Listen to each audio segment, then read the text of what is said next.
Si vous voulez, la France a aujourd'hui entretient des relations diplomatiques pour que cette peine capitale ne soit pas exécutée et qu'elle soit commuée en perpétuité. Ça ne se passe pas au niveau judiciaire, ça se passe au niveau diplomatique. Donc il y a des tractations et je suppose que nous allons arriver à nos fins.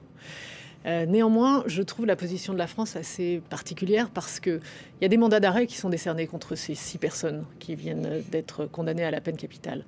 On avait la possibilité de les faire revenir, en tout cas on avait la compétence judiciaire de les faire revenir, mais la France choisit depuis un certain temps, depuis plusieurs mois, que ces ressortissants nationaux soient jugés dans des pays souverains, qu'ils estiment souverains. C'est le cas de l'Irak. Donc on estime que l'Irak est apte à la capacité, à la compétence de juger nos ressortissants français. Et est-ce que c'est le cas? Les avocats de ces terroristes disent qu'il y a une justice expéditive en Irak. Oui, il me semble que les procès ont lieu en 3 heures, qu'il n'y a pas de débat contradictoire, qu'il n'y a pas de séparation des pouvoirs, que ça se passe extrêmement vite, qu'il n'y a quasiment pas de la possibilité de se défendre. Oui, c'est pas du tout la justice qu'on connaît, la grande justice française. La France a changé de politique. Avant, elle a déjà rapatrié des djihadistes sur son sol. Alors, depuis un certain temps, la France et plusieurs pays européens ont changé de politique et ne rapatrient plus leurs nationaux. Il y a un sondage qui a été publié en février dernier qui indique que 82% des Français sont contre le rapatriement des djihadistes, enfin des terroristes français qui seraient encore aujourd'hui en Irak. Donc on ne veut pas les rapatrier, l'opinion populaire est contre et c'est évidemment ce qui se passe. Mais il se trouve que... Donc la France, excusez-moi, agit sous la pression de son opinion.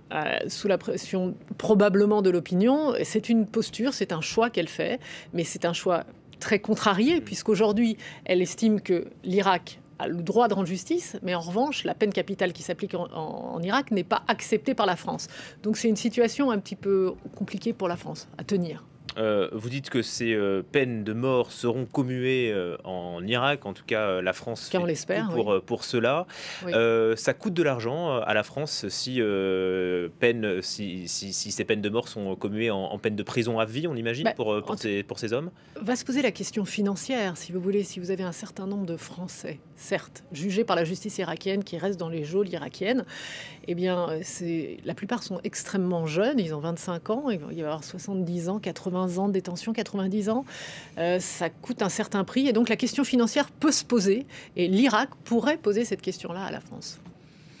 Ils peuvent constituer aussi un moyen de pression diplomatique, ces hommes, pour l'Irak, pour la Syrie aussi, par exemple. C'est-à-dire, qu'est-ce que vous entendez par là? Est-ce que ça peut être un moyen d'échange, une monnaie, de juger ces hommes-là pour l'Irak? Oui, je pense qu'en faisant en sorte que l'Irak soit apte à juger, soit compétente, soit reconnue comme un État souverain pour juger nos nationaux, c'est donner du crédit à cet État, qui est un État en tant que tel, contrairement aux Kurdes qui ne le sont pas. Ça pose également la question de l'interpellation. D'ailleurs, je fais juste une parenthèse, puisque les Irakiens, enfin les Français, excusez-moi, condamnés par l'Irak aujourd'hui, ont été interpellés par des Kurdes.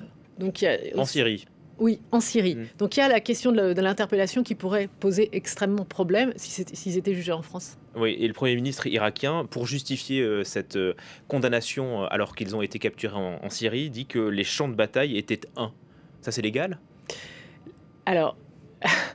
On peut faire dire une chose et son contraire à une situation. C'est parce qu'on veut apposer le sceau de la légalité sur cette situation pour la rendre légale et donc pour traduire ces ressortissants devant la justice irakienne, donner une forme de légalité. Merci beaucoup Delphine Meillet pour vos explications sur France 24. Je rappelle que vous êtes avocat au barreau de Paris et donc vous travaillez bien sûr sur ces questions de retour et de condamnation de djihadistes. Donc en l'occurrence là, c'est 6 Français qui sont dans le couloir de la mort en Irak.